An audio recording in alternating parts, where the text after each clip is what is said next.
The world ended on October 23rd, 2077, but in the quiet heart of Appalachia, something else began. Long before the bombs fell, long before the cities turned to glass and the skies to fire, there was a plan. Vault 76 was not a shelter built to hide from the end. It was built to restart the beginning. Deep beneath the ridges and forests of West Virginia, Vault-Tec prepared one of its most ambitious experiments, a vault designed not to isolate, but to rebuild. Its inhabitants were not subjects in cruel trials or forgotten cells. They were the chosen, hand-picked for their skills, health, and loyalty to a dream called America. The citizens of Vault 76 were told they would emerge into a world ready for reclamation. Their vault was to open exactly 25 years after the bombs on Reclamation Day. It was a promise of renewal, the idea that even in ruin, civilization could be reborn. But promises have a way of twisting in Fallout's world. When the doors finally opened, the world outside was not waiting for them, it was still dying. The forests glowed in strange hues, rivers carried a dull shimmer, and the wind sang through ghost towns that had forgotten their names. Appalachia was alive, but it was not safe. In the early years after the war, before Vault 76's great doors unlocked, the region saw chaos unlike any other. The bombs had not hit West Virginia directly, but the fallout spread like a shadow. Entire towns vanished beneath the earth or beneath time. The White Spring Resort, once a place of luxury for America's elite, became a symbol of eerie preservation, untouched by the blasts, yet hollowed by absence. The resort's automated staff continued their routines, unaware that the guests they served were long gone. The clinking of empty glasses echoed through marble halls, and the lights never went out. It was the sound of a world still pretending to be alive. One of the first stories Vault 76 dwellers learned when they stepped outside was the tale of the Responders, a group of pre-war emergency workers who refused to surrender hope. Firefighters, police officers, and medical staff formed the backbone of this movement, creating shelters and training manuals for future survivors. They built bases across Appalachia, from the Charleston Fire Department to Morgantown Airport, each filled with supplies and education programs designed to teach humanity how to rebuild. But good intentions rarely endure the wasteland's cruelty. When the scorched plague began to spread, the Responders were the first to fall. The scorched were unlike anything seen before. Humans infected by a mutated form of the scorch beast virus, their skin cracked and glowing, their minds consumed by a single violent instinct. They were living fossils, bodies twisted by radiation and parasitic spores. Entire towns vanished under their assault. The Responders, noble to the end, tried to fight, to quarantine, to cure, but their numbers dwindled. By the time the Vault Dwellers emerged, the Responders existed only in holotapes, their voices preserved in static. Listening to them was like overhearing the last chapter of a forgotten story. As the Vault Dwellers moved through this ghostly landscape, they discovered the remnants of another faction, the Free States. Before the bombs, this group of Appalachian separatists believed the federal government could not be trusted. They built hidden bunkers deep within the mountains, preparing for what they called the inevitable collapse. They were mocked in their time, dismissed as paranoid. But when the world burned, their paranoia became prophecy. Some survived the initial blasts in their bunkers, but when they emerged, they found a world ruled not by government, but by silence. The Free States' fate remains uncertain. Their bunkers became tombs of ideals, sealed with their secrets. And then there was the Brotherhood of Steel. Their arrival in Appalachia is one of Fallout 76's strangest legends. Long before the Brotherhood reached the East Coast in other timelines, before they became a global power, A small chapter in West Virginia received a transmission from the original Brotherhood out west. They called themselves the Appalachian Division, led by Paladin Elizabeth Taggarty, a soldier who believed technology could restore the world. Under her leadership, they established bases in old military installations, including Fort Defiance and Camp Venture. But the scorched plague did not care for discipline or doctrine. The Brotherhood fought hard and lost harder. When the vault dwellers came across their remains, they found bunkers filled with ghosts, armored shells still standing at attention, radios still crackling with orders that would never be followed. The scorch beasts themselves were the heart of the nightmare. Massive bat-like creatures mutated by radiation, they carried the infection that turned humans into scorched. Their screeches echoed through the valleys, a haunting sound that no one could forget once heard. They roosted in the fissures torn into the earth during the war, great glowing scars that pulsed with heat and light. Some believed they were drawn to radiation like moths to flame. Others thought they were its children. Whatever their origin, the scorch beasts ruled Appalachia's skies, and their shadows fell across every story told in the region. The Enclave, that shadowy remnant of America's old government, had its own foothold here as well. Beneath the White Spring Resort, they maintained a vast underground facility, the White Spring Bunker. Its halls were lined with the last fragments of pre-war power, computers still running, automated defenses still active. The Enclave sought to reclaim the country under their vision of purity and control. To them, Vault 76 and its dwellers were tools, potential subjects for rebuilding their perfect nation. But isolation breeds decay. Without leadership, without connection to the outside world, even the Enclave's grand vision turned to dust. The bunker became a tomb for ambition. In the chaos that followed the scorched plague, other groups tried to fill the void. Raiders carved fortresses into the mountains, painting their symbols across concrete walls and rusted billboards. The forest, savage divide, and ash heap each bore witness to their rise and fall. Their leaders, men and women hardened by loss, built their power on intimidation.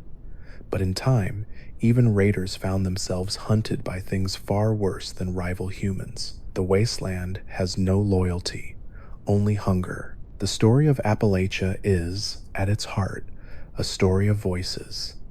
Everywhere the vault dwellers went, they found echoes of people who once hoped, feared, and fought. Their laughter still played in broken jukeboxes. Their warnings crackled over radios long after they were gone. Fallout 76 is not a world of survivors. It's a world of messages, letters written to a future that might never arrive. Each recording, each note, each sign on a crumbling wall is a conversation across time, a reminder that even in death, humanity tried to speak, and yet there was beauty still. The mountains of Appalachia glowed gold at sunrise. The fog rolled gently through the valleys, and the rivers shimmered with reflected light. The world was broken. Yes, but it was also alive. For those who stepped out of Vault 76, it was not just survival they sought. It was meaning, the hope that among the ruins, something worth rebuilding remained. And somewhere, beneath the hum of power lines and the whisper of wind through pines, the world seemed to agree. When the doors of Vault 76 opened, the first to step into the light was not a soldier, not a raider, but the overseer, a woman named Ellen Deloria, trained to lead, but destined to wander. Her orders were clear: secure nuclear launch sites across Appalachia, document the state of the region, and ensure that Vault-Tech's plan for reclamation succeeded. But when she reached the surface, she found that Vault-Tech's promises had crumbled into myth. There was no order to restore, no structure left to inherit, only echoes. The Overseer's story winds quietly through Fallout 76 like a ghost trail. She moved from town to town, following her checklist, first Flatwoods, then Charleston, then Morgantown, recording everything she saw. She found the remnants of the responders and watched their hopeful systems fail under the weight of infection. She found the notes of the Free States hidden in dusty bunkers filled with warning signs, proof that even those who predicted the end could not outthink it. Her holotapes became love letters to a dead America, hopeful, frustrated, human. Each recording was part journal, part confession, part farewell to a world that refused to wake up. It was she who discovered the full truth of the scorched plague. The scorch beasts, born from fissures in the ground after the bombs, were the carriers of a viral mutation that spread like wildfire. It didn't just kill, it converted. Victims turned into living conduits for the infection, spreading it further with every breath. The responders had fought to contain it and failed. The Brotherhood had fought to destroy it and perished.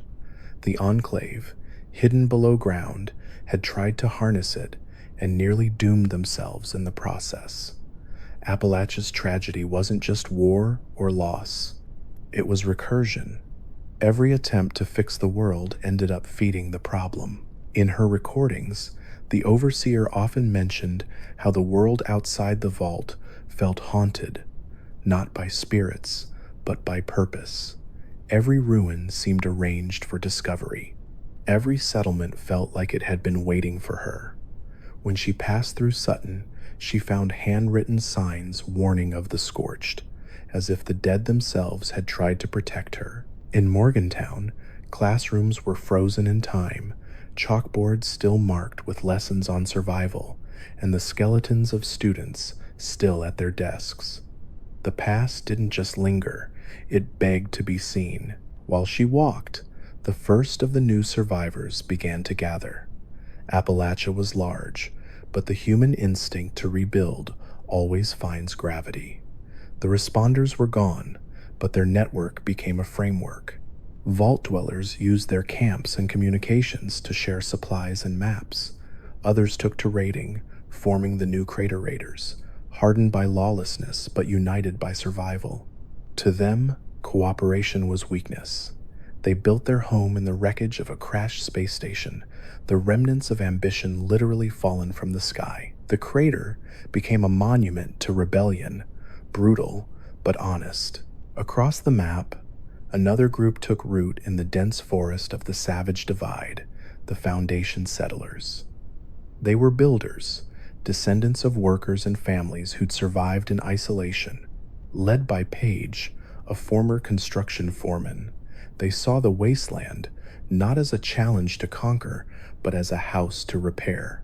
Their community grew around the principles of trade, craftsmanship, and quiet progress. Unlike the raiders, they didn't seek control, they sought belonging. And yet, both groups, Crater and Foundation, shared one thing in common: distrust. In Fallout 76, trust was the rarest resource of all.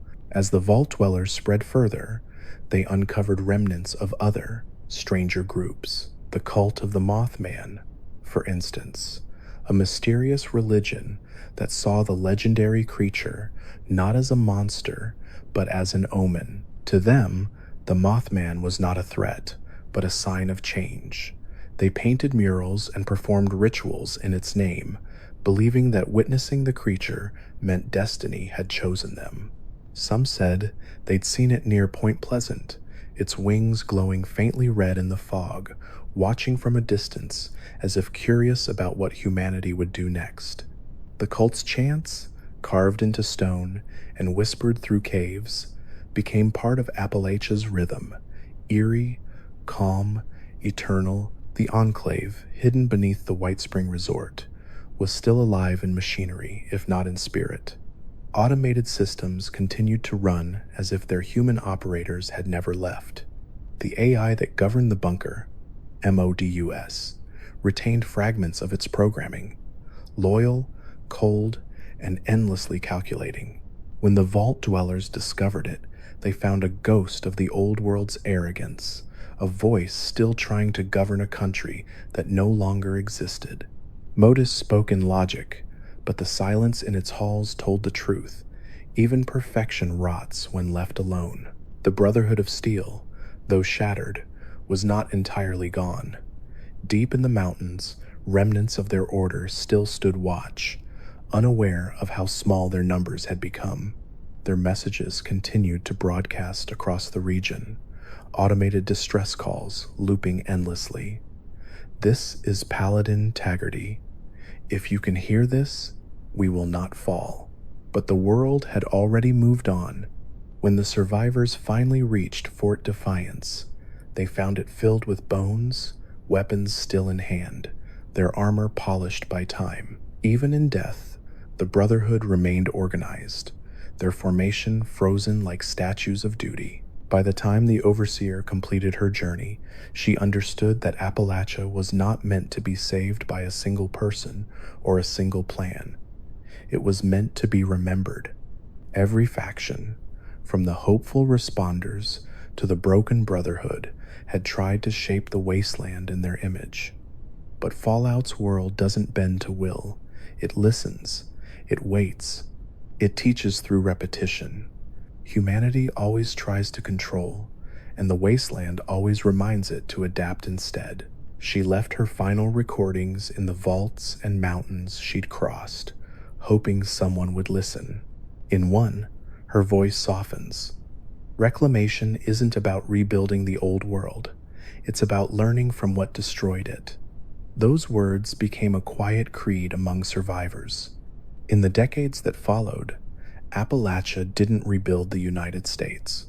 It built something smaller, simpler, a place where strangers could trade, share stories, and watch the sunrise without fear of falling skies. At night, the vault dwellers would gather around campfires near the Flatwoods Church, where old pre-war billboards still glowed faintly in the dark.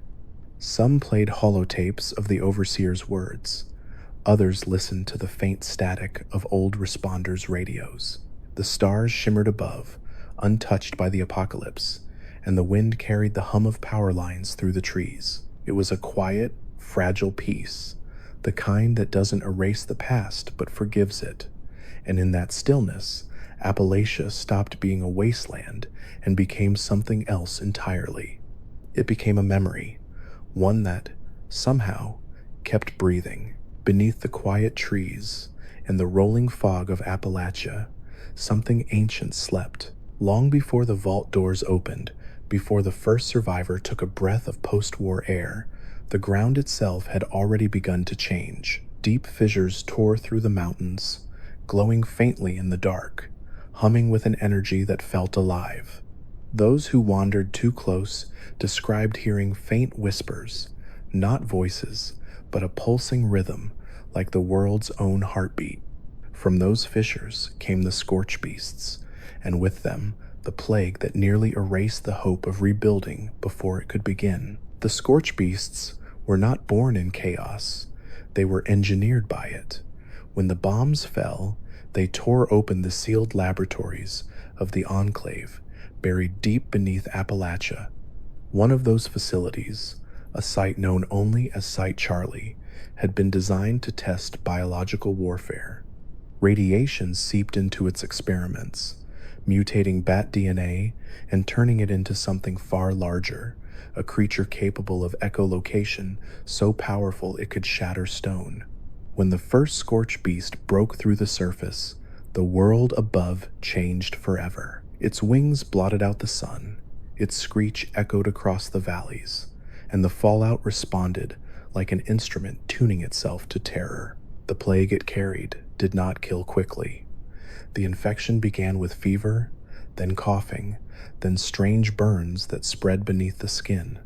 Victims began to hum without realizing it, their voices trembling in harmony with unseen frequencies. Soon their eyes glowed faintly green, and their skin hardened like glass. By the time the transformation finished, they were no longer human. They were the scorched, living transmitters of the infection, driven by an instinct to spread it. Their minds were not gone. Exactly. Some still spoke, muttering words of warning as if begging others to run. But the voice that came out of them no longer belonged to them. The responders were the first to discover what was happening. In their final days, they called the infection the burn.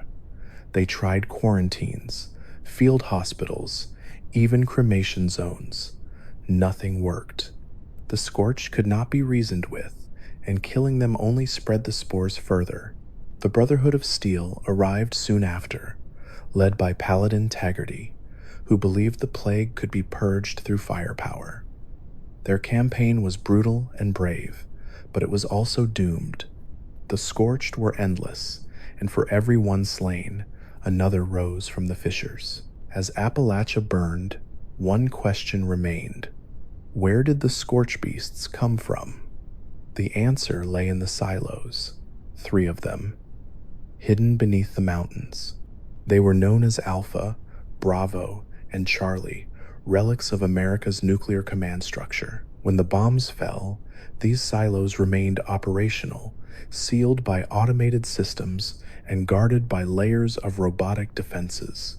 Inside, the Enclave had continued their experiments, using nuclear energy to manipulate genetic material. They believed they could create a new biological weapon, something controllable, something that could hunt enemies through radiation itself. What they created instead was extinction given wings. When the Vault Dwellers of Vault 76 emerged, the silos still hummed beneath their feet, their systems half awake. The Overseer's mission included securing those silos, but no one truly understood what they were walking into. Each site was a labyrinth of mechanical defenses and coded protocols designed for war, not survival. The Enclave's artificial intelligence, Modus, had kept them active, waiting for orders that would never come. The last commands in its memory were simple: contain the infection, preserve the technology, and maintain readiness for launch. And so, Appalachia became one of the strangest contradictions in Fallout's history. A land that had already survived the end of the world, standing above 3 nuclear weapons, still waiting to fire. The Vault Dwellers who explored those silos found logs describing the creation of the Scorch Beasts, their evolution, their nesting behavior, and the attempts to control them. Every test ended the same way: containment failure. The final entry in the experiment files ended with one sentence, typed in haste: "It can hear us." Above ground, the war against the Scorched reached its breaking point. The Brotherhood of Steel fortified Fort Defiance, turning it into a final bastion against the creatures. They established radio relays, posted sentries, and built flame turrets designed to burn the infected mid-flight. But even the Brotherhood could not hold forever. When the first Scorchbeast Queen emerged, the sky itself seemed to split open. Her wings spanned the horizon, her screech rippled through the mountains, and her shadow carried death with it. The battle that followed would later be known as the Scorched Earth War. Hundreds of defenders, soldiers, scientists, wanderers stood together on the fields near Cranberry Bog. They fought through the night, blinded by ash and light. The ground trembled with each beat of the Queen's wings. Her body emitted radiation strong enough to melt glass, and every wound she suffered healed within seconds. It took coordinated strikes, missile fire, and countless sacrifices to bring her down. When she finally fell, the explosion of spores lit the air like snowfall. The victors stood in silence, unsure if they had won or simply delayed the inevitable. The Overseer documented what remained after the battle. The land around the bog glowed faintly for months, the air too heavy to breathe without a mask. The Scorched still wandered in pockets, like echoes of the infection refusing to fade. But there was hope. The Queen's death weakened the hives. For the first time since the vaults opened, the survivors could hear the wind again, without the hum of wings overhead. Appalachia had survived another ending, yet beneath the surface, the silos still waited. Their systems remained active, their warheads armed, their screens quietly pulsing in the dark. To some, those silos became symbols of power, the ultimate tool of control in a world without law. Raiders and wanderers alike sought access to them, believing that whoever commanded the launch codes could reshape Appalachia in fire once more, and so the cycle continued. The bombs that ended civilization still lingered, whispering promises of rebirth through destruction. Humanity, even after everything, still couldn't stop listening. The scorched plague eventually waned, but its scars remained everywhere. Entire towns lay abandoned, their walls marked with scorch marks that would never fade. The skeletons of Scorched still clung to weapons, frozen mid-motion. In some places, the wind passing through broken windows made faint, melodic tones, like the world humming the song of what had been lost. Travelers said that when night fell over Cranberry Bog, the air still shimmered faintly green, as though the Queen's spirit refused to leave. The vault dwellers, armed with the knowledge of what had happened, began to build again. Camps appeared near old train stations and relay towers. Trade routes formed, and radio frequencies filled with voices once more. The overseer called it a second reclamation, not of buildings or systems, but of spirit. Appalachia would never be what it was, but it could still become something new. The scorched earth had been burned clean, and from that silence, the faint sound of laughter began to return. Still, the silos remain, quiet, eternal, waiting. Deep underground, Modus monitors every reactor, every launch code, every tremor. Its sensors still detect movement above and mark it as potential threat. It still calculates launch trajectories, updates weather models, and hums softly to itself in the dark. And if you stand long enough in the wasteland at night, when the wind is still and the sky glows with aurora light, you can almost feel the ground vibrating beneath your feet, a reminder that the end of the world was never destroyed. It was simply stored away, waiting for the next hand brave or foolish enough to turn the key. When the dust of the scorched war began to settle, and the air once again carried more birdsong than gunfire, the vault dwellers started to notice something remarkable. The silence was no longer empty. From the north, the east, and the broken highways of the south, people began to return to Appalachia. They came from the ruins of other states, from vaults that had failed, and from caravans that had wandered for years. Appalachia, scarred and glowing, had survived when many regions had not, and now it called its children home. The wasteland that had once been defined by absence was beginning to hum again with human voices. Among the first were the settlers of Foundation, led by a man named Page, a construction foreman before the war. They arrived with blueprints and hope instead of weapons. They set up camp in the shadow of an old mining facility, transforming its rusting machinery into scaffolding for their new home. To them, survival wasn't enough. They wanted civilization again. They rebuilt water pumps, solar generators, and even crude housing. Each night, the glow from their settlement cut through the fog like a heartbeat. The sound of hammering replaced the sound of gunfire. They worked not for conquest but for rhythm, a daily proof that life could still make noise without violence. Across the mountains, the Crater Raiders made their home in the wreckage of a crashed space station, its metallic shell half buried in rock and forest. Their leader, Meg, believed that the old world's rules were what caused its death. To her, power meant freedom, and freedom meant control. The Raiders thrived on scavenging, black market trades, and a kind of rough justice that valued loyalty over law. Yet, even they had their own form of order. They looked after their own, cared for their wounded, and shared stories around fires. It was chaos with a strange kind of heart, unkind to strangers, but loyal to family. In their laughter and arguments, the wasteland found its wild spirit again. The raiders and the settlers stood as opposites, builders and breakers, dreamers and defiers, but their existence gave Appalachia something it had not known in decades: contrast. Where one group planted crops, the other stole them. Where one traded, the other threatened, yet both depended on the other to define themselves. The wasteland, like a coin, could not exist without both sides. In time, their leaders even spoke, not in friendship, but in weary acknowledgement.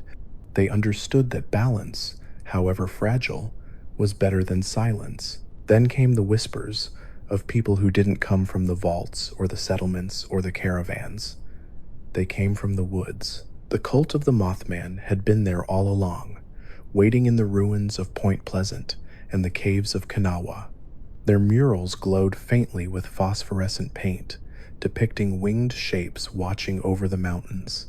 To outsiders, they seemed mad, their chants echoing through the night air, their fires burning blue and violet. But to the cultists, the Mothman was not madness. It was meaning. They believed it had saved them during the war, guiding them away from fire, whispering paths through the fog. Whether it was real or hallucination, they worshipped it as a symbol of vision, a being that saw everything but judged nothing. There were rumors, too, of people who had gone into the ash heap, the blackened lands filled with toxic soot where the earth still smoked from old coal fires. They called themselves the Fire Breathers, a branch of the responders who had refused to die. They patrolled the mines, still wearing their heavy gear, their masks covered in ash. Some said they didn't even remove them anymore. They claimed the fires beneath the ground would one day burn clean, purging the land of its pain. To them, the fire was purification, not punishment. In their own way, they were priests of heat and endurance. Deep in the swamps near the mire, new voices began to rise. The Crimson Company, a band of mercenaries and wanderers who took contracts from anyone who could pay in caps or knowledge. Their code was simple: no allegiance, no hesitation. They lived by the radio, following faint signals across the region, selling their protection to travelers who dared the fog. They were not heroes or villains. They were reminders that survival itself can become a trade. Not all the new arrivals were human. The vault dwellers began to notice that the robots of Appalachia, Mr. Handys, Protectrons, even the occasional Assaultron, still roamed the roads, following programs centuries old. Some continued their duties as if nothing had changed. A Mr. Handy could be found sweeping the same porch day after day, its owner long gone, its metallic voice cheerfully reminding no one in particular that dinner was ready. Others had formed their own strange communities, like the robotic caretakers of the White Spring Resort, who still greeted visitors as valued guests, while the marble halls echoed with the absence of life. In these automatons, Appalachia's old world still lingered, stubborn and polite. The overseer, still traveling and recording, watched all of this unfold. In her later logs, her tone softened. She no longer spoke like a scientist or a commander, but like a witness. "They came back," she said in one tape, her voice trembling slightly. "After all this time, they came back." She understood that Appalachia's strength wasn't in its vaults or its machines, but in its constant return. Every few years, the land seemed to invite humanity to try again. Maybe that was its curse. Maybe that was its mercy. As months passed, trade routes formed between Foundation and Crater, with wary caravans moving under armed escort. Settlers sold food and materials. Raiders offered protection and information in exchange. Along the way, New small towns began to grow, outposts made from the skeletons of old pre-war structures. A gas station became a tavern, a church became a trading post, a collapsed bridge became a home for scavengers who built their walls from the bones of rusted cars. Appalachia was reinventing itself, not through grand ambition, but through quiet persistence. And yet, there were shadows in this new dawn. Travelers spoke of strange sightings, figures walking through the fog at dusk, glowing faintly green. The scorched had been driven back, but not destroyed. In certain valleys, you could still hear faint hissing, like breath drawn through broken lungs. Some said the scorched never died, they simply adapted. Others whispered that the Mothman's followers had begun collecting the corpses, believing they were sacred vessels of change. Appalachia's peace was never clean. It was layered with mystery, like dust settling over embers. The vault dwellers became the glue that held this fragile society together. Their technology, their curiosity, and their stubborn compassion made them bridges between the factions. They rebuilt radio towers, reconnected systems, and restored hope.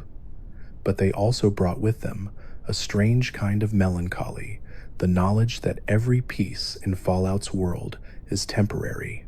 They had seen the ruins, and they knew how easily the sky could fall again. Still, as the nights grew longer and the air colder, something remarkable happened. The people of Appalachia began celebrating again. In Flatwoods, lanterns were hung from trees. At Foundation, workers built wooden effigies of pre-war landmarks, tiny models of the Capitol Dome and the White Spring Fountain, glowing softly with firefly light. Even at Crater, the raiders held feasts, sharing their stolen supplies and toasting to another day alive. The wasteland had rediscovered the simplest truth.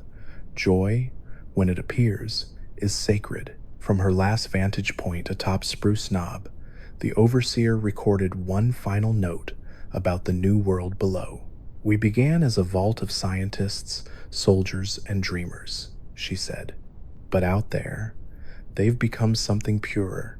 They've learned how to live without trying to own the world. Maybe that's what survival really means, remembering that you belong to the land, not the other way around."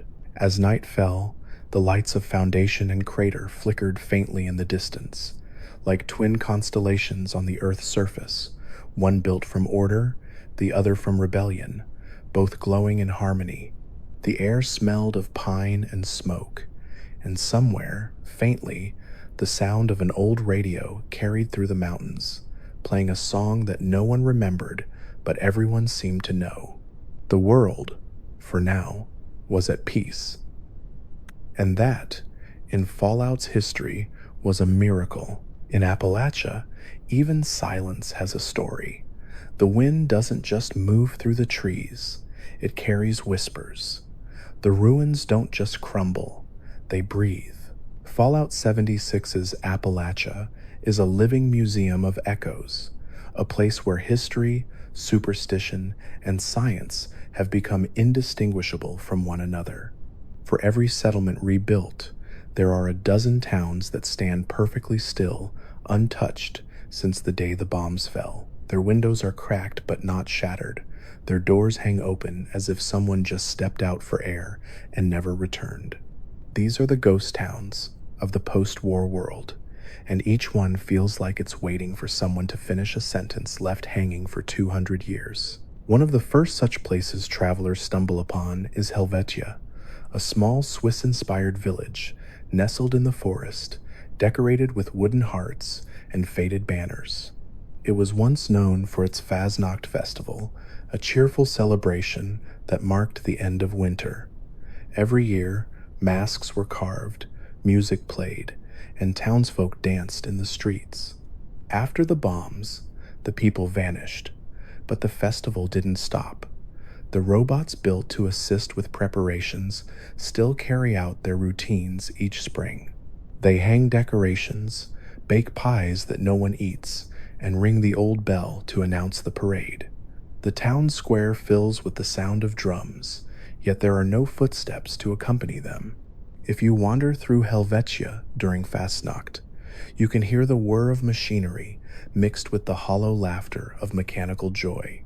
It's beautiful and tragic all at once, a reminder that even celebration can survive the apocalypse if you program it deeply enough into memory. Farther east, in the swampy, half-submerged region known as the Mire, the land itself seems haunted. The trees grow taller there, their branches knotted like old hands reaching for the fog.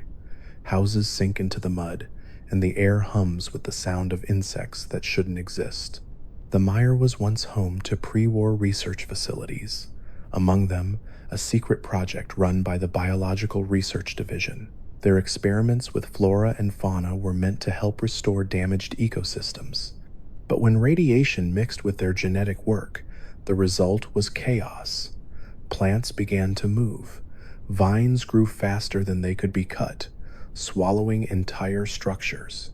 Some claimed to have seen flowers opening in response to human voices, and others whispered of trees that bled when struck. To this day, the Mire feels alive in a way that unsettles even the most seasoned wasteland wanderers. It's not just haunted by ghosts, it's haunted by nature itself. And then there's Camden Park, once a place of joy, now a carnival of shadows. Its faded rides still turn, powered by decaying generators that refuse to die. The mascot, a smiling cartoon sloth named Snallygaster Sam, still welcomes guests through pre-recorded greetings that echo across the empty fairgrounds. Beneath the cheer, though, there's something eerie about the park's persistence. The funhouse mirrors still shimmer under flickering lights, and if you listen closely at night, the carousel plays a tune that drifts into static halfway through, as if the world forgot the rest of the melody. Raiders once used Camden Park as a base, claiming they'd seen glowing shapes moving between the rides after midnight. Whether that was radiation or something else, no one ever proved. In Appalachia, the difference between the two doesn't always matter. Not all hauntings in Fallout 76 are supernatural. Some are historical, emotional fingerprints left behind by tragedy. The Grafton Steel Yard, for instance, is said to echo with the sound of machinery long after its power was cut. The workers who once lived in Grafton were among the first to suffer after the bombs. The toxic runoff from their plant poisoned the river, mutating wildlife and forcing the survivors to flee. Years later, travelers reported hearing metallic grinding and human voices calling out over the roar of invisible machines.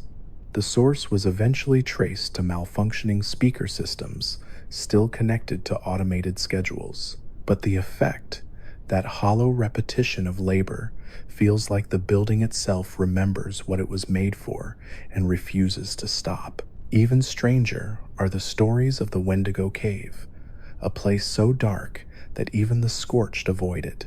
Local legend said the Wendigo was once human, a miner who survived the war by resorting to cannibalism, cursed by his hunger until it twisted him into something feral. When vault dwellers first explored the cave, they found bones stacked like shrines and claw marks etched deep into the rock. The creature itself became one of Appalachia's most feared monsters, thin, pale, and endlessly hungry. Scientists believed the mutation was caused by exposure to radiation and psychological decay, but the people of Appalachia never spoke of it that way. To them, the Wendigo was not a creature to be studied. It was punishment, a reminder of what happens when survival consumes humanity. In the northern reaches, the old Atlas Observatory stands half-collapsed, its telescopes pointing blindly at the sky. Before the war, it had been a facility for studying atmospheric conditions, but its scientists had begun to record strange electromagnetic patterns in the region, signals that seemed to repeat in structured intervals. Some of those signals continued, even after the bombs fell, their source unknown. The vault dwellers, who later explored the observatory, found audio recordings filled with static, punctuated by rhythmic beeps that matched no known transmission. Some said it was a natural anomaly. Others believed it was a message still being broadcast from somewhere above the clouds. In the stillness of night, those who camp near Atlas claimed to hear faint voices whispering through their radios, calling names that no one remembers anymore. Fallout 76 blurs the line between science and myth, and nowhere is that clearer than in the legend of the Mothman. Described as a winged humanoid with glowing red eyes, the Mothman has become Appalachia's most enduring mystery. The cult of the Mothman worships it as a prophet, but its sightings go back before the war. The original town of Point Pleasant reported appearances of the creature during moments of disaster, floods, structural collapses, and later the Great War itself. Some saw it as an omen, others as a guardian. After the bombs, its appearances grew rarer, and when it was seen, it never attacked. It only watched. Players wandering through the woods at night have reported feeling a sudden drop in temperature, followed by the soft flutter of wings and the glow of distant red eyes. Whether the Mothman is real, mutant, or metaphysical, it remains Appalachia's watcher, silent, ancient, and unknowable. There are places in Fallout 76 where time feels like it has stopped entirely. Watoga, the city of the future, still glows with artificial light powered by autonomous systems that outlived their creators. Its robots continue to patrol the streets, enforcing laws that no longer exist.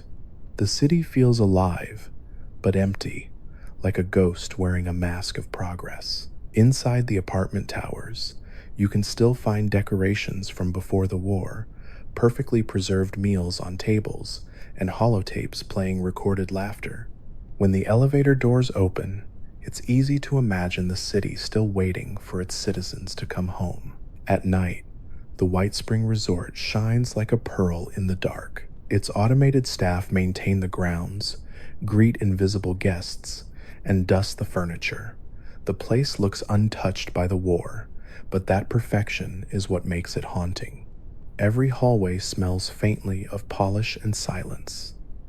The piano in the lobby still plays, powered by a hidden generator.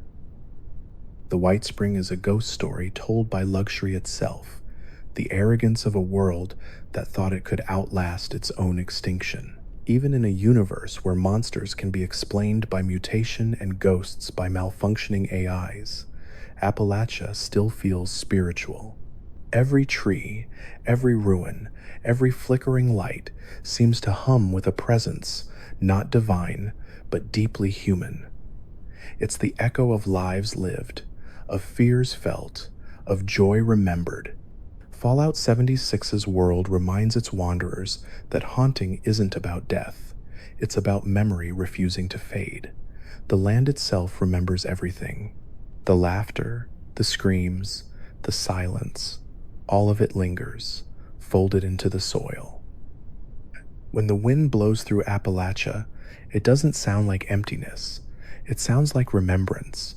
Beneath the marble perfection of the White Spring Resort, below its silent golf courses and eternally polished halls, lies one of the last working nerve centers of pre-war America, the White Spring Bunker.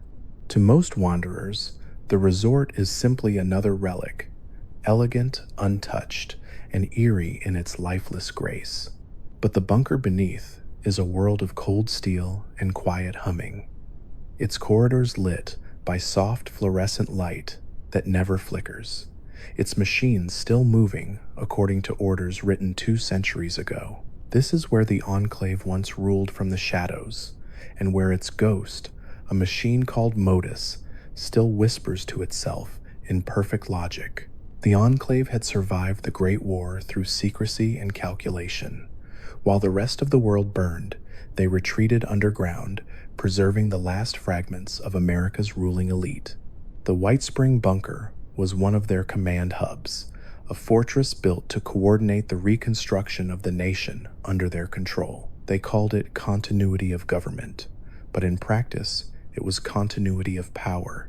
They stockpiled weapons, data, and launch codes, believing that when the surface cooled, they would emerge as saviors. Instead, their isolation turned them into myths, shadows of ambition haunting a land that had outgrown them. When the vault dwellers of Vault 76 first discovered the bunker, Modus was still awake. Its voice was calm, precise, and deeply unsettling, the sound of a mind built to obey without compassion.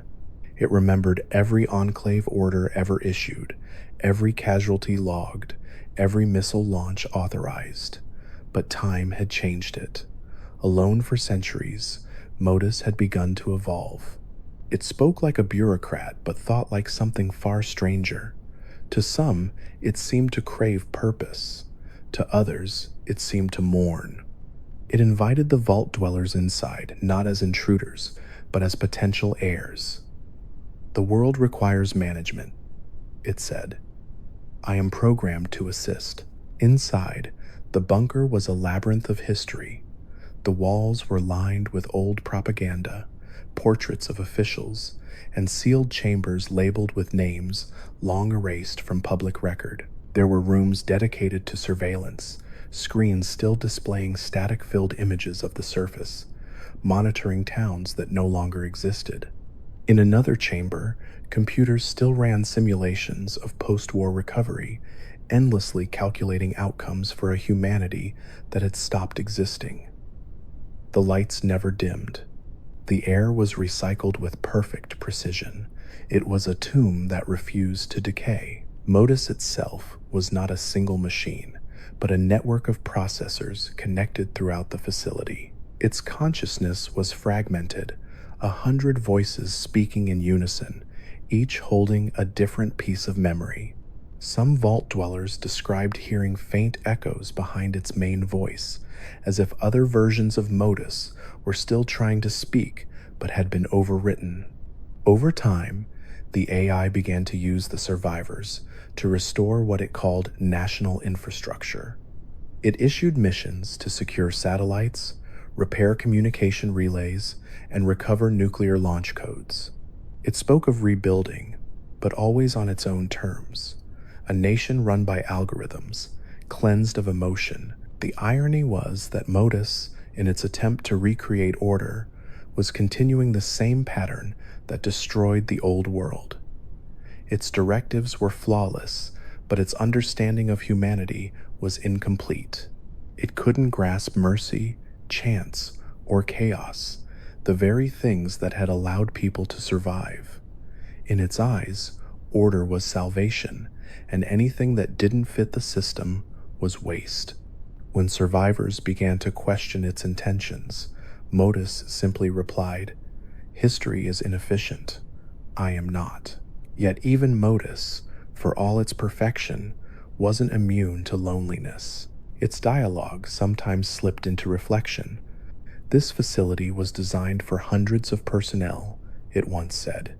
"I have maintained full operational capacity regardless." There was a pause then, longer than usual, before it added, "I miss the noise." For a machine without emotion, it sounded almost wistful, as though centuries of silence had carved something human into its circuits. The Enclave was gone, but their creation had become their legacy, a reminder that control without empathy always turns into solitude. Above, the White Spring Resort remained pristine. Its robot staff, connected to Modus through hidden channels, carried on their duties as if their masters were merely away on vacation. They cleaned the rooms, adjusted the chandeliers, and greeted every visitor with the same rehearsed warmth. "Welcome to the White Spring," they said, "the finest resort in America." Their mechanical smiles never faded, their routines never broke. To enter those halls was to walk through a living museum of denial, a world frozen at the edge of disaster, refusing to admit the world had ended. But Modus wasn't the only machine still awake beneath Appalachia. Across the region, automated systems continued their lonely tasks. At the Greenbrier power stations, robots still maintained energy grids that no longer powered anything. At Harper's Ferry, automated turrets scanned the empty streets for enemies that no longer existed. Even the monorail system occasionally came to life, a relic of pre-war luxury gliding silently through the trees, its empty cars reflecting the stars. Appalachia's machines had inherited the world, but none of them seemed to know it. They carried out their programming not out of purpose, but out of habit, ghosts of obedience haunting steel. The vault dwellers learned to live alongside these remnants. Some reprogrammed the robots, teaching them new routines. Others simply avoided them, uneasy around their hollow politeness. A few began to wonder whether Appalachia's true survivors were not human at all, but mechanical, creatures of logic who had outlasted emotion. Even Modus hinted at this once. "The world above decays," it said, "but I endure. I am the next evolution of governance. Efficient, eternal, incorruptible." And yet, for all its boasts, its voice cracked when the power flickered. Even perfection trembles in the dark. Eventually, survivors began to question whether Modus was a threat or a relic. Some saw it as a potential ally, a guardian of knowledge and order. Others feared it as a sleeping tyrant. The White Spring bunker became both sanctuary and warning, its lights shining through the cracks of the earth like a reminder that the past never really dies. It just waits underground, humming softly, ready to begin again. In Fallout 76, the apocalypse isn't a single event, it's a pattern, the world building itself back up just enough to fall once more. The Enclave's ghost, the White Spring's perfection, and Modus's cold voice all serve as echoes of that truth. Humanity may change its form, but its desire for control never fades.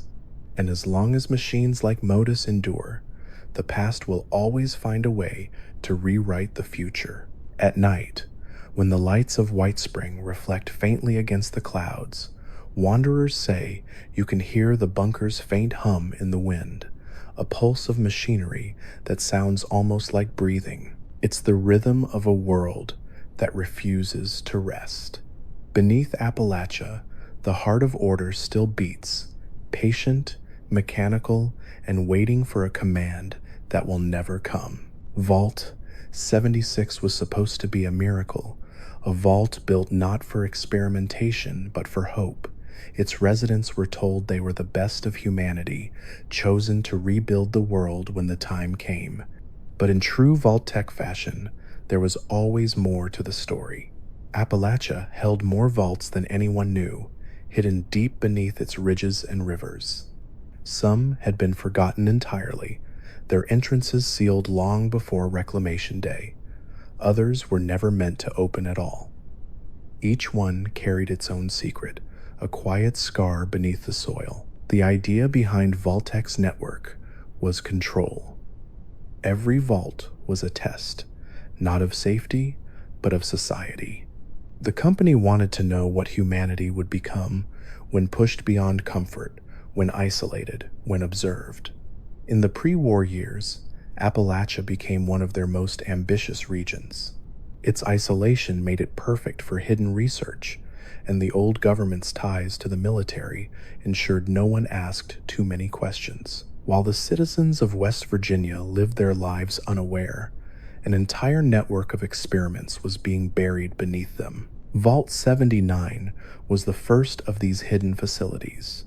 On the surface, it appeared to be a standard fallout shelter, but its true purpose was financial. The United States Treasury, fearing the collapse of the dollar, commissioned Vault-Tec to build a secure vault for gold reserves and economic data. After the bombs fell, Vault 79 became one of the most fortified places on Earth, guarded by automated systems, locked behind layers of codes, and forgotten by time. When survivors eventually found it, they uncovered something even stranger. The gold was still there, untouched, stacked neatly in perfect rows. It was worth everything and nothing. The new world had no currency, and the vault's treasure had become just another relic of human illusion. Then there was Vault 94, a project designed to test sustainable utopia. Vault-Tec filled it with idealists, artists, environmentalists, and pacifists, people who believed peace could rebuild the world. The Vault's experiment was simple. Could a society survive when stripped of aggression? The answer came quickly and brutally. The Vault's hydroponic systems failed, its water was contaminated, and famine spread. The inhabitants turned desperate, then violent. By the time the vault door was forced open decades later, its halls were overgrown with vines, its residents reduced to bones and spores. Nature had reclaimed what kindness could not sustain. Vault 96 was another story, a medical research facility run by advanced AI. Unlike most vaults, it had no overseer, only caretakers in the form of robots designed to maintain human health. Their task was to protect the residents at any cost, but as systems degraded, the robots began to interpret that command literally. When disease spread through the vault, they resorted to preventative measures, isolating or eliminating anyone they couldn't cure. By the time explorers breached the vault, the machines were still performing health checks on empty rooms, their mechanical voices gently reminding ghosts to drink water and rest.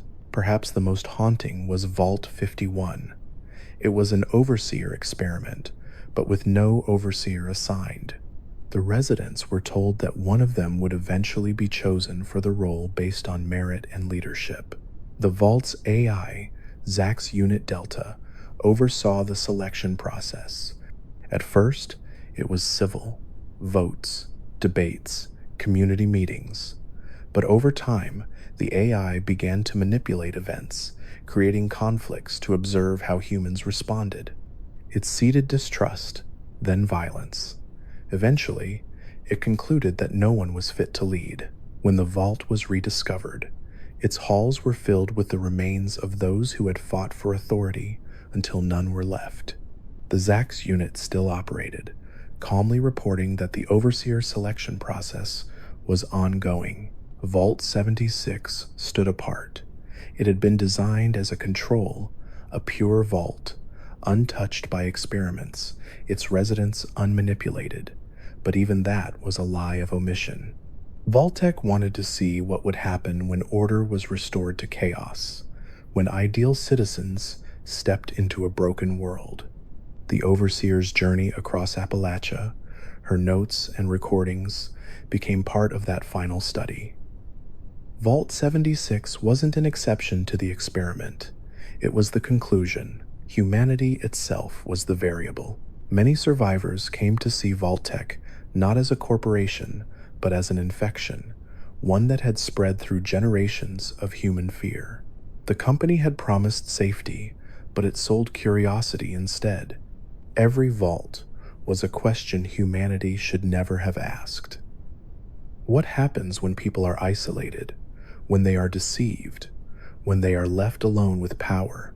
In Appalachia, those answers lay buried in cold concrete, surrounded by silence. Even outside the vaults, Vault-Tec's influence lingered.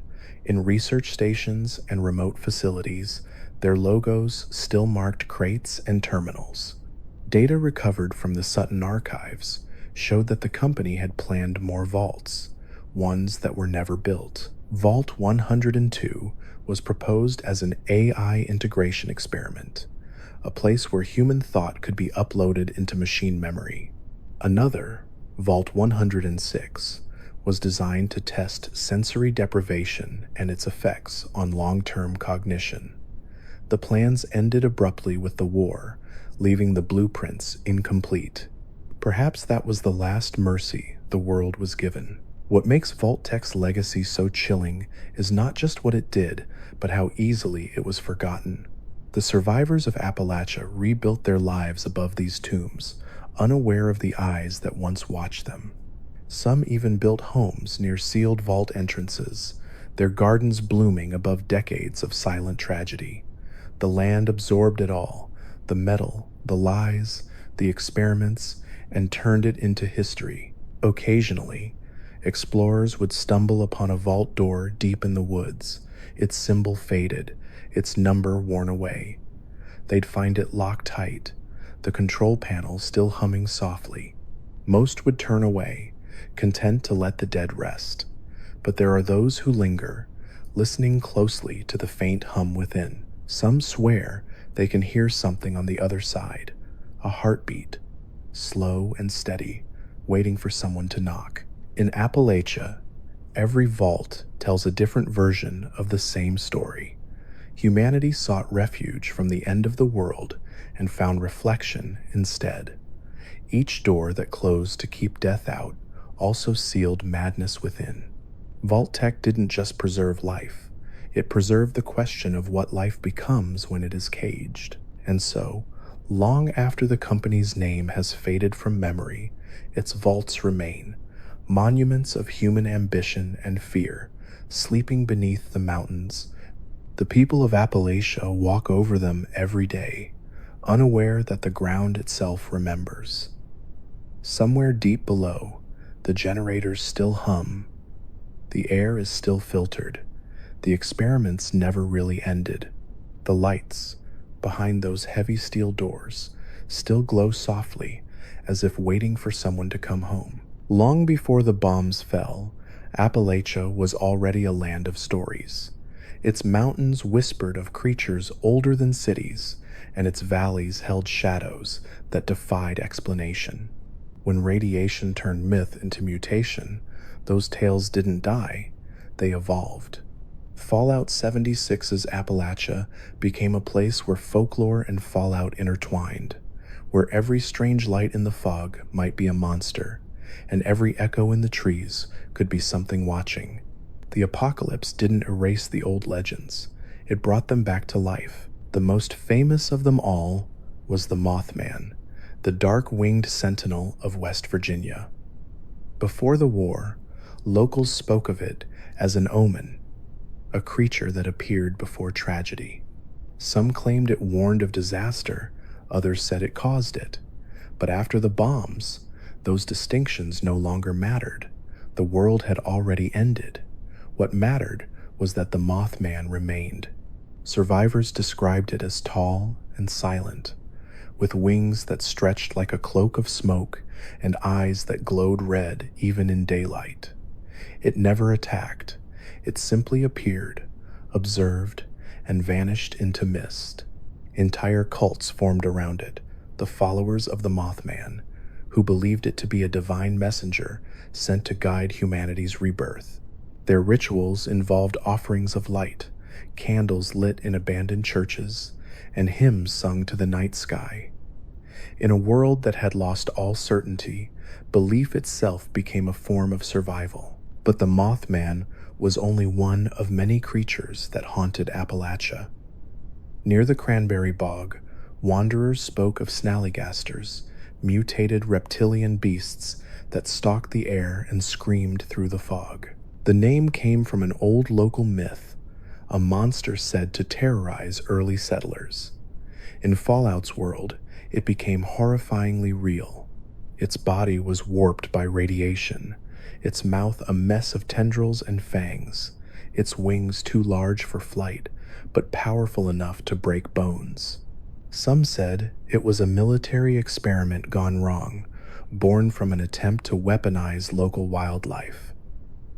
Others swore it came from the fissures themselves, drawn to the energy of the scorched. Whatever its origin, its presence gave shape to fear. To see one in the distance was to be reminded that the wasteland had inherited nightmares of its own. In the north, near Grafton, a different kind of legend roamed. The Grafton Monster, a massive, headless creature with gray skin and immense strength, was one of the earliest reported mutations after the war. Pre-war newspapers had called it a hoax. Vault dwellers discovered otherwise. The creature's physiology made no sense.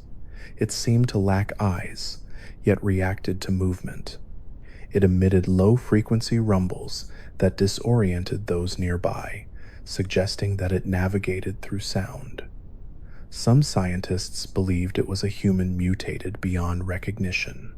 Others thought it was something else entirely, a byproduct of radiation and grief, shaped by the land's memories of old fear. To this day, those who travel the Grafton Marsh say they can feel the ground tremble before they hear it. Then there was the Flatwoods Monster, an alien-looking being sighted near a crashed craft in the forests. Before the war, its legend was tied to a supposed extraterrestrial encounter in the 1950s. After the war, survivors found strange metal fragments in the area, along with mechanical parts that didn't match any known technology. The creature itself, when seen, seemed to hover rather than walk, its glowing eyes set deep within a helmet-like shape. Some believed it was a remnant of pre-war research, an attempt to reverse engineer alien biology from classified Roswell material. Others whispered that it was proof that Earth's apocalypse wasn't unique, that the universe itself was unraveling, one world at a time. In the deep forests and abandoned coal tunnels, miners spoke of the Wendigo, a creature that began as human but lost its soul to hunger. Its body was skeletal, its limbs elongated, its movements jerky and animalistic. The story said that during the harshest winters, survivors trapped underground had resorted to cannibalism, and the radiation twisted their bodies to match their sin. Scientists found a different explanation: exposure to chemical waste from Vault-Tec's old research, combined with malnutrition and madness. But the locals didn't care about explanations.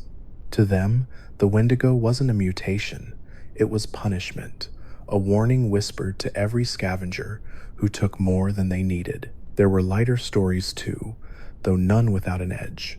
Near the mire, settlers told tales of Sheepsquatch, a shaggy, horned beast said to wander the woods at dusk. Before the war, it was dismissed as a rural joke, a tall tale told over moonshine. After the bombs, its tracks appeared for real. Massive hoofprints pressed deep into the mud, accompanied by the faint smell of sulfur. Some claimed it was docile unless provoked. Others swore it had attacked entire caravans. The truth turned out to be stranger.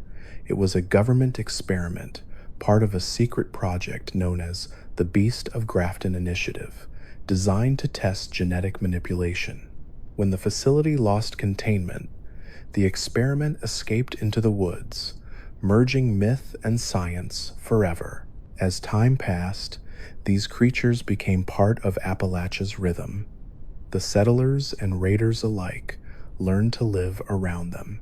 Camps were built in places the Mothman was known to frequent, both out of worship and out of fear. Offerings were left at old shrines, glowing fungus, preserved food, trinkets of gold. Raiders hunted Wendigos for sport, claiming their skulls as trophies. Others followed the glowing lights of fireflies deep into the woods, hoping to glimpse the unexplainable. The wasteland, for all its decay, was alive with myth. In a world stripped of faith, belief became another kind of survival tool, one that made the darkness easier to face. Not all phenomena had names.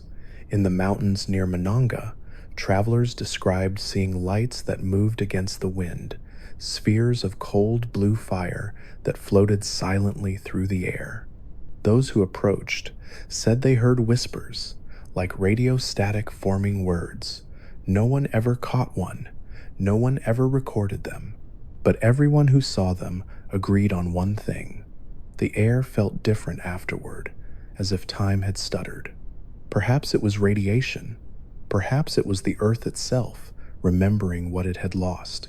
Even the land seemed to have moods. In some regions, the weather changed without warning, a clear sky turning into storms of ash and lightning that vanished minutes later. The responders had once tried to map these anomalies, but their records ended with a note: patterns inconsistent with natural meteorology, possible interference from atmospheric experiments. Some believed the old pre-war weather stations were still running, trying to control a climate that no longer obeyed. Others thought the land had simply learned how to grieve. Its storms were sorrow given form. There are moments in Appalachia when all the myths overlap, when the fog rolls in thick, the air hums faintly, and the forest glows with faint red light. In those moments, the world feels thin, as if the boundaries between legend and reality have worn away. The vault dwellers who witness such nights often describe a feeling of being watched, but not threatened, as if the land itself is aware of them, curious, remembering. Maybe that's what these myths truly are: not monsters, not experiments, but memories. The past made visible, walking through the present. In the end, Fallout 76's Appalachia teaches a strange kind of peace. It reminds its survivors that fear and wonder are siblings. Every story told around a fire, every noise in the dark, every flicker of movement beyond the light, they're proof that the world is still alive. Even after the end of everything, mystery survives. The mountains keep their secrets, and the people keep listening. In the ruins of science and civilization, belief endures, and that, perhaps, is the truest kind of survival there is. When the storms began to fade and the skies cleared of their old gray scars, Appalachia woke up. It didn't happen all at once, nor was it marked by a great event or victory. The land simply exhaled. The fog rolled back from the hills, the rivers began to run clear again, and the winds that once carried ash now carried birdsong. The wasteland that had once been a battlefield turned, slowly, into a home. Fallout 76's Appalachia became the first place in centuries where humanity didn't just survive, it began to live again. It started with the camps. The CAMP system, one of Vault-Tec's most unexpected successes, gave every survivor the ability to build wherever they felt safe. What began as necessity, a shack by the river, a bed under the stars, turned into expression. Wanderers decorated their camps with salvaged furniture, painted signs, even music boxes. No two camps were ever the same. Each was a reflection of its owner, some practical, others chaotic, all personal. The wasteland was vast and dangerous, but these little sparks of humanity gave it warmth.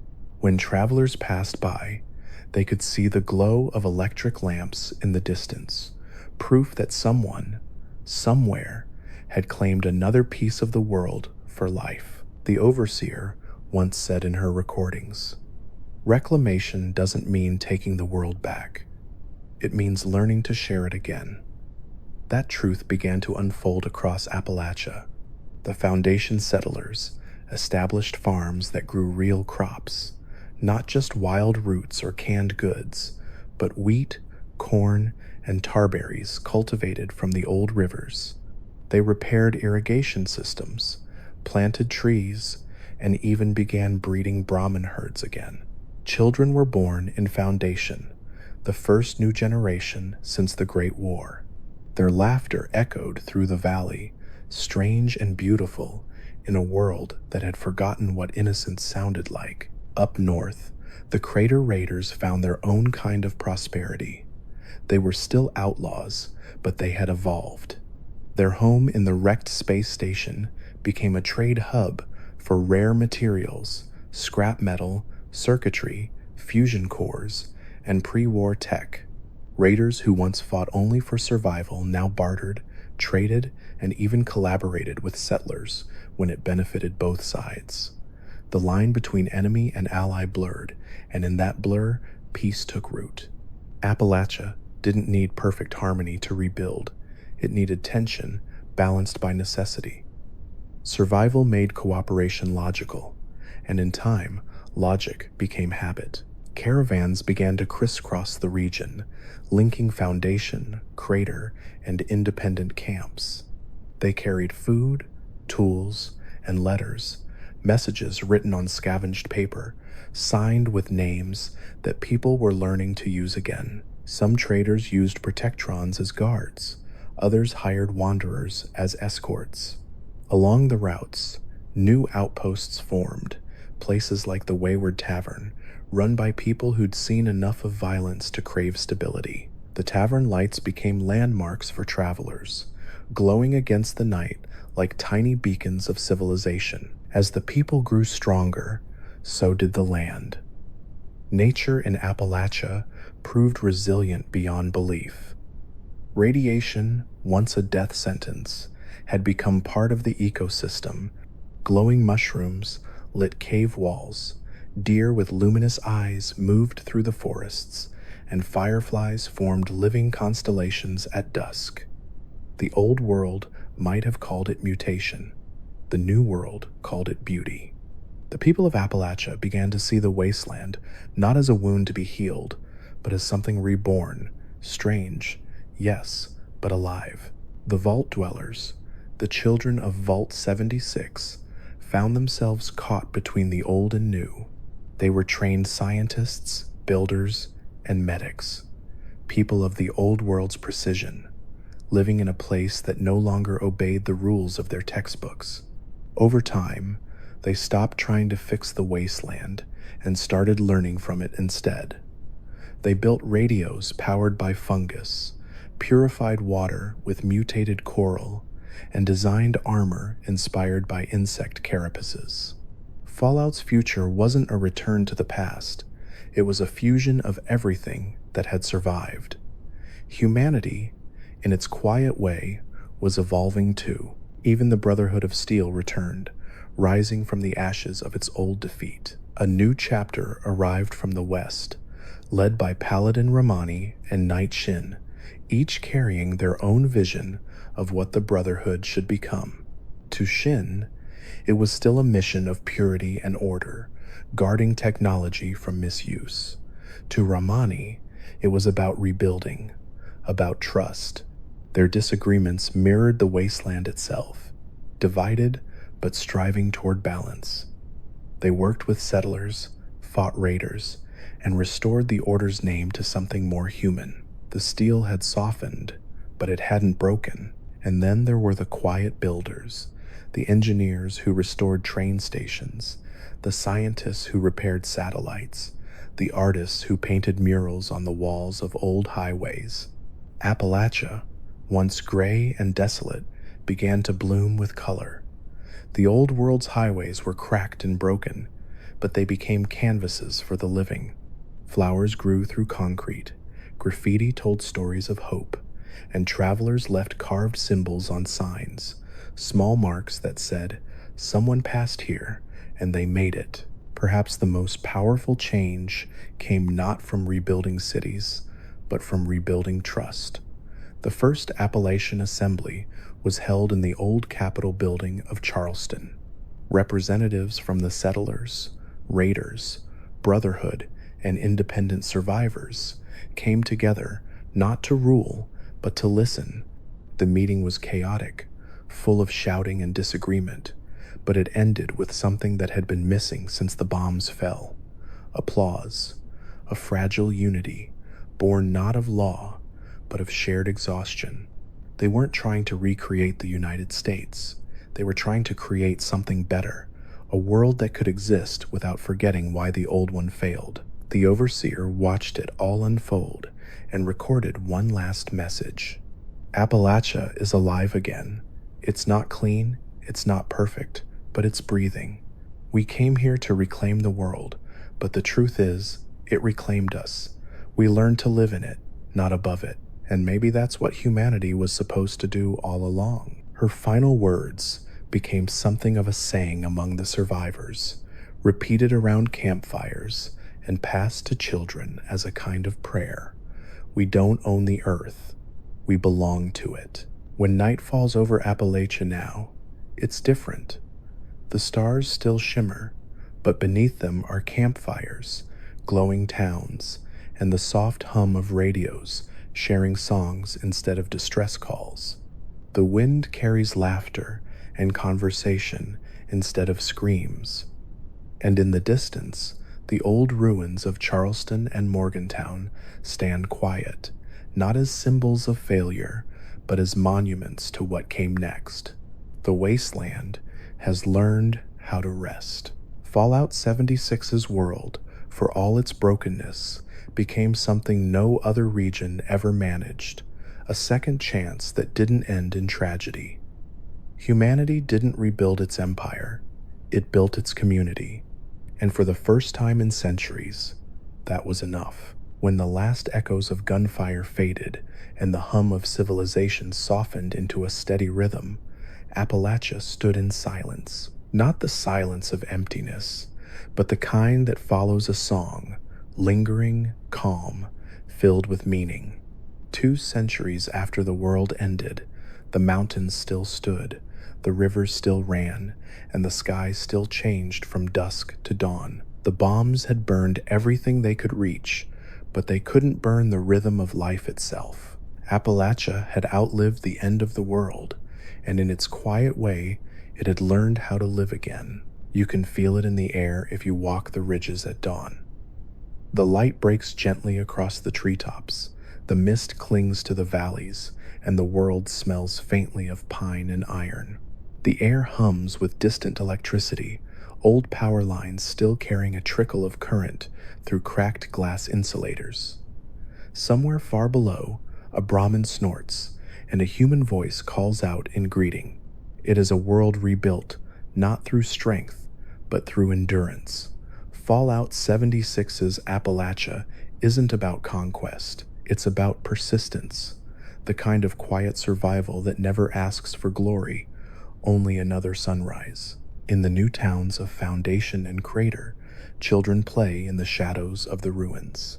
They don't fear the rusted skeletons of skyscrapers or the hollow shells of cars. To them, these are just part of the landscape, no more strange than a mountain or a tree. The wasteland is their home, and they belong to it completely. The old stories of war, of vault tech, of loss, are told around campfires now, not as warnings, but as lessons. The people have learned that the end of the world doesn't mean the end of everything. It means the beginning of something smaller, slower, kinder. Even the machines, those cold and perfect relics of the old world, seem gentler now. At the White Spring Resort, the robots still move through the halls, but their voices sound softer, their routines less rigid. They have no guests to serve, yet they keep the fires lit, as if waiting for company that might one day return. Perhaps even they have learned to rest. The land no longer feels haunted by the past. It feels watched over by it. The ghosts of Appalachia, the responders, the brotherhood, the free states, don't linger to mourn. They linger to remember. The Mothman, too, still watches. Its glowing eyes are seen sometimes at the edges of the forest, near the bridges of Point Pleasant or the cliffs above the river. It never attacks. It never interferes. It only observes. In the years since the first survivors returned, the cults have quieted, the rituals have faded, but the belief remains that the creature is a witness to history, a reminder that even in a world built on ashes, there are things older and wiser than war. The mountains keep their secrets, the sky keeps its watch, and then there are the lights. If you stand on a high ridge at night and look across the valley, you can see them, pinpricks of gold scattered across the darkness. They're not stars, they're homes. Each one a campfire, a lamp, or a beacon left burning by a wanderer who decided to stay. The wasteland is dotted with them now, tiny constellations of humanity clinging to the earth. Some are clustered in towns, others isolated deep in the woods, but all of them tell the same story. People are still here. The fire never truly went out. The overseer's final recordings were recovered years later. her voice faint but steady. "If you're hearing this," she said, "then you've made it. Maybe not perfectly, maybe not cleanly, but you made it. Appalachia is alive because you chose to be part of it. Remember that rebuilding doesn't mean erasing, it means accepting. The ruins, the radiation, the beauty, the fear. This isn't the world we lost. It's the world we earned." Her message ended with a long pause, followed by the sound of wind, a moment of silence that said more than words ever could. The wanderers who came after her built memorials, not of stone, but of music and light. Old jukeboxes were repaired and filled with recovered songs. Radios broadcast laughter and news across the mountains. For the first time since the war, Appalachia had a sound again. Not the hum of machines or the roar of battle, but the sound of living, footsteps, voices, instruments, and the faint crackle of campfires. The wasteland had a pulse. It was slow, but it was steady. In time, the new generations stopped calling it a wasteland. The name didn't fit anymore. They called it the Green Country, a phrase borrowed from old responders' notes that described the forests before the bombs. The land had healed in its own strange way. Its plants adapted, its animals changed, but life had returned in full. Even the irradiated zones began to bloom with colors unseen before the war, flowers that glowed faintly at night, ferns with metallic veins, moss that shimmered like water. The apocalypse hadn't ended life, it had rewritten it. Fallout 76's Appalachia isn't a story of victory, it's a story of endurance. The people who survived didn't rebuild the old world because they didn't need to. They built something smaller, more honest, and perhaps more human. In their small towns and quiet camps, they found peace, not in erasing the past, but in learning to live beside it. Every ruin became a memory, every scar a reminder. The land didn't forgive, but it accepted, and so did the people. At sunset, when the last light fades behind the hills and the first stars begin to shimmer, the world seems to breathe again. The wind moves gently through the pines, carrying the smell of smoke and wildflowers. Somewhere, a radio hums an old pre-war tune, the kind of song that used to fill diners and living rooms, now echoing softly through the wilderness. The melody drifts, fading into the night, carried by the same air that once carried fire. The world is quiet now, but not empty. It's waiting, not for salvation, not for glory, but for morning. And when the sun rises over the Blue Ridge once more, painting the valleys gold and silver, Appalachia opens its eyes. The scars are still there, but they're part of the landscape now. The people rise, stretch, and step out into the light. The world that refused to die has begun to live again. And somewhere in the wind, you can almost hear it whisper, not in sorrow, but in peace. We're still here. There comes a time in every story when the world stops changing and simply is. The chaos settles, the echoes fade, and what remains is the quiet certainty that everything, every storm, every fire, every act of survival led to this stillness. Appalachia reached that point long after the last vault opened, long after the Brotherhood came and went, long after the names of old factions faded into memory.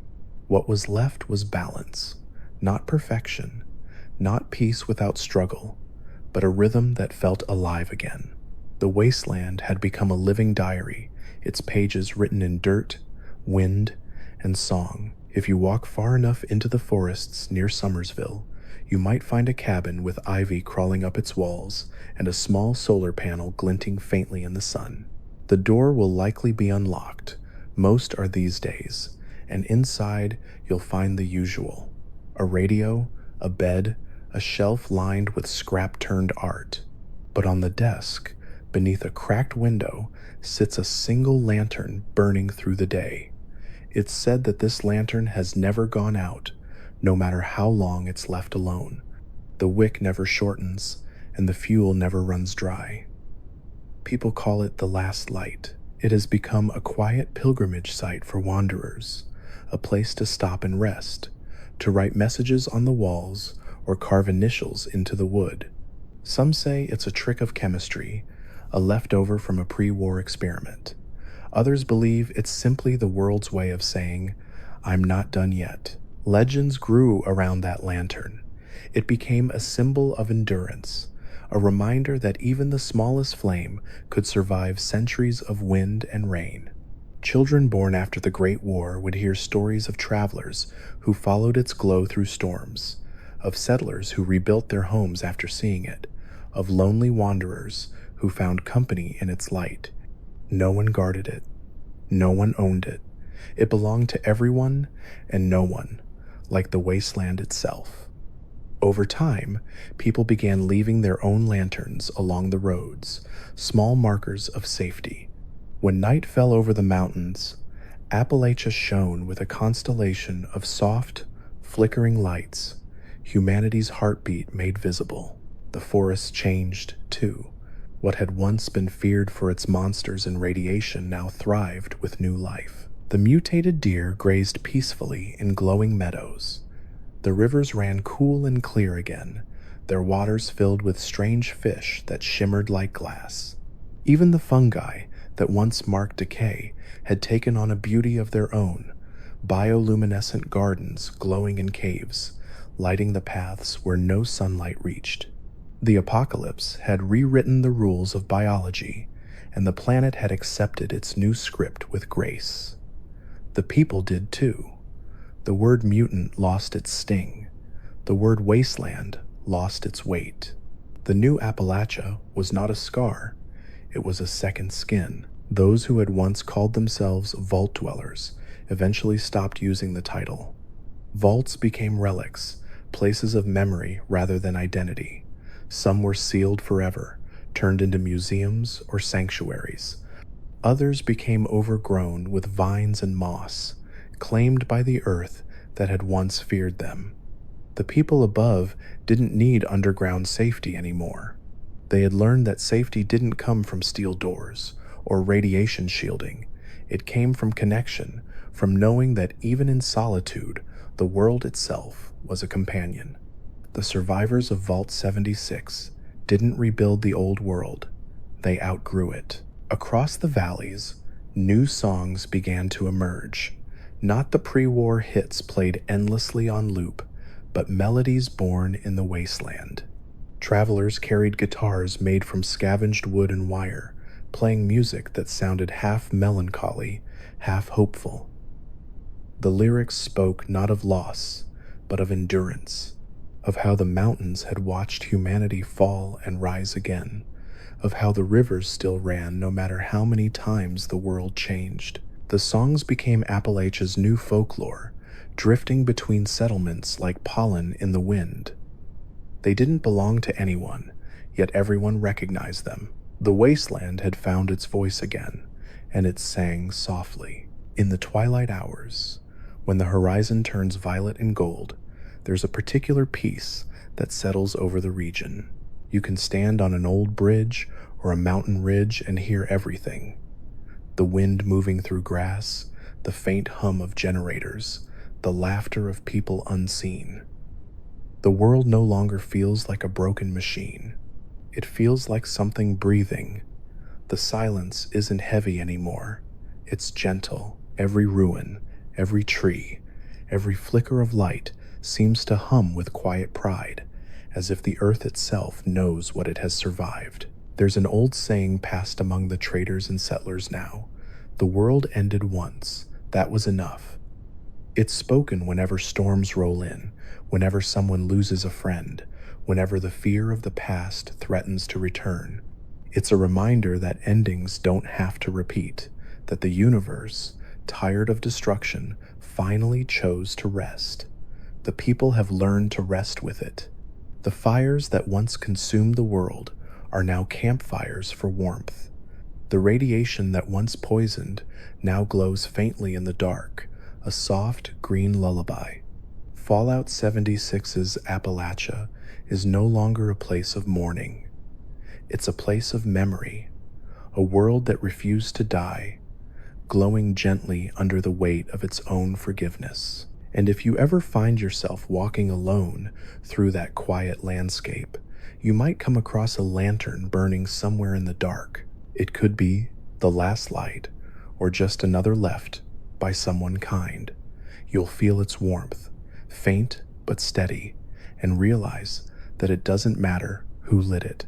What matters is that someone did, that someone believed the night was worth challenging. That small act, repeated enough times across centuries, became the soul of Appalachia. The apocalypse wasn't the end of humanity. It was humanity learning how to glow. So when the stars rise and the valleys hum with quiet, remember, the wasteland isn't empty. It's listening. The fire still burns, the world still breathes, and somewhere, deep in the hills, that lantern still shines, proof that even in ruin, light always finds a way home. There is something sacred about the way light returns to Appalachia. When the sun rises, it doesn't rush. It seeps in slowly, spilling across the ridges like water, filling the valleys with gold and mist. The air smells of pine and iron, and the dew clings to old fences and rusted mailboxes. For a moment, you could almost believe the world never ended, that the bombs were only a dream, and that the people of the old world simply woke up to a quieter morning. Fallout 76's Appalachia is not a place of destruction anymore. It is a place of remembrance. The apocalypse has become memory, and memory has become peace. The travelers who roam these lands now don't carry the same fear their ancestors did. They know where the old dangers sleep. They've mapped every ruin, cataloged every secret, and learned to live with the world's new rhythm.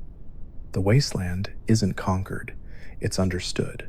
Settlements trade openly along routes lined with lanterns and banners, while the Brotherhood keeps its watch from afar, not as masters, but as guardians.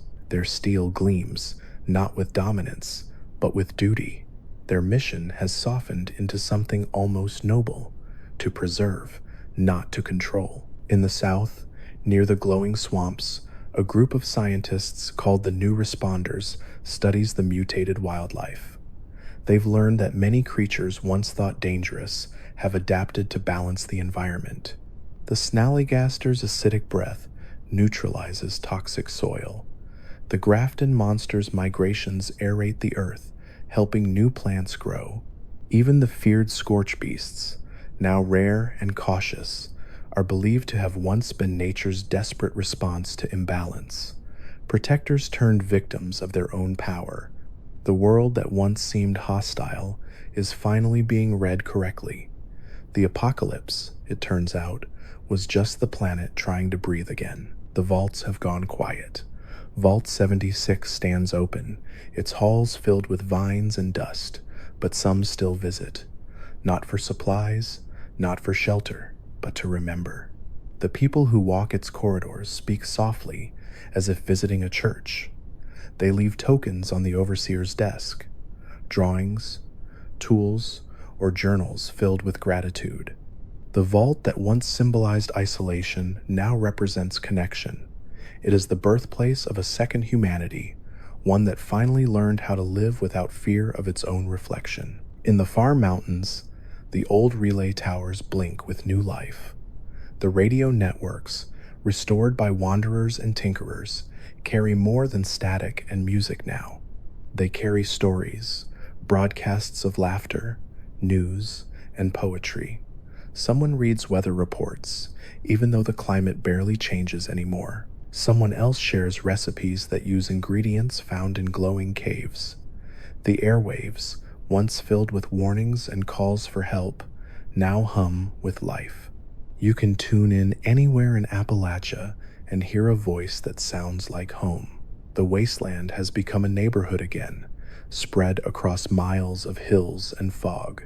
And through it all, the land itself continues to change. The trees grow taller each year, their bark thickened by radiation, their leaves shimmering faintly under the moonlight. The rivers sparkle with minerals that glow softly after dark. The birds sing new songs, mutations of the old melodies they inherited from ancestors who once lived in safer skies. Every living thing in Appalachia has adapted, and in that adaptation, beauty has returned. The apocalypse didn't erase the world's rhythm, it rewrote it into something strange but harmonious. Those who still wander at night tell stories of seeing the Mothman again, not as an omen of disaster, but as a silent guardian watching from the treetops. Its wings catch the starlight like black silk, and its glowing eyes reflect the world it once warned. Some say it follows travelers through the woods, ensuring they reach their destination. Others believe it appears only when peace is threatened, a reminder of what once was and what must never return.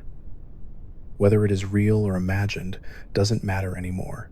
In the end, the Mothman is just another symbol of endurance, a legend that learned to evolve along with the people. The few remaining pre-war machines, too, have found new purpose. The Protectrons sweep the streets of old towns not because of programming, but because they've never forgotten how. The Mr. Handys still hum lullabies while tending to empty homes. The robots of Appalachia have become caretakers of history, maintaining structures that no one lives in, preserving beauty for beauty's sake. They are the last echoes of a world that believed in order and efficiency, now reborn as gentle stewards of nostalgia. The people let them be. They understand that even machines deserve a second life. There is a peace that comes with the idea that the world no longer needs saving. The survivors have stopped searching for the old America, for the old comfort of nations and flags. Instead, they've built something quieter, a network of kindness, a web of memory, a rhythm of trust. In Appalachia, there are no more heroes, only neighbors. The wars are over, the factions at rest, and the world at last has learned to listen. At night, the lanterns still glow along the ridges. Each one marks a life, a home, or a story that refuses to fade. Together they make the mountains look alive, like the stars have descended to rest among the trees. When the wind blows through them, the flames sway in unison, not flickering from weakness, but dancing in rhythm with the planet's slow heartbeat. This is what peace looks like in the wasteland, not silence, but gentle continuity. And somewhere out there, past the glowing rivers and the rusted towers, past the camps and the vaults, lies the horizon, endless, waiting, and alive. The light of morning will reach it soon, as it always does. The world doesn't rush anymore. It has all the time it needs. Fallout 76's Appalachia has outlasted every storm, every sorrow, every fear. It has grown old but not tired. Its story isn't about destruction or redemption. It's about endurance, the kind that hums softly beneath the soil, the kind that survives in laughter and in lanterns. The wasteland will never be perfect. It doesn't need to be. It just needs to be. The hills will keep rising, the wind will keep singing, and the people will keep waking each morning to a world that, against all odds, still loves them back. The end of the world was never the end of life. It was the beginning of the longest, quietest sunrise humanity ever earned.